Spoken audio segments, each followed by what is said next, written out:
Hi, I'm Shelton from Canon Medical Systems. MRI is complex, but simple explanations behind the latest MRI methods are always good to know. Today, let's talk about how to image tissues that are typically not visible in MR images for 2 minutes.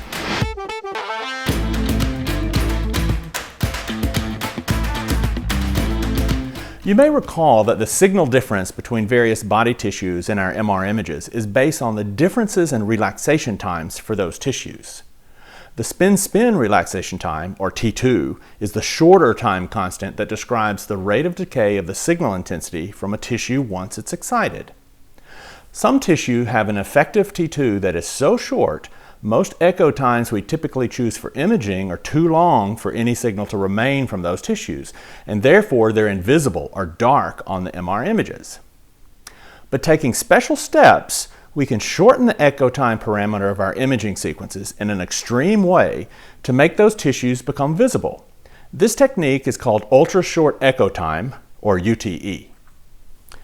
To achieve this extreme TE, we have to change fundamentally how the data is acquired in K-space, starting the data readout immediately after excitation and always from the center of K-space, collecting data outwards in a radial fashion.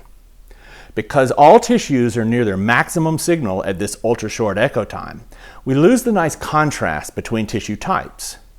Therefore, we often acquire the image at multiple different echo times and subtract a later echo from an earlier one. Most tissues remaining bright in both versions of the image will be removed by this subtraction, leaving only the short T2 tissues as bright. With a UTE multi-echo approach, we can also use multiple echoes to estimate the effective T2 and generate an image or map of the values. This can be helpful to characterize areas that may be abnormal. Of course, in addition to these examples, there are many other applications to which UTE multi-echo can bring value. If you want more information about how the UTE multi-echo sequence is used in practice to visualize certain tissues or to measure the effective T2 relaxation time, then click on the link and download the attached Good to Know document. You'll find additional information, answers to some questions from the field, user tricks, and best practices. And if you like this video, hit subscribe to stay tuned for more simple explanations that are good to know.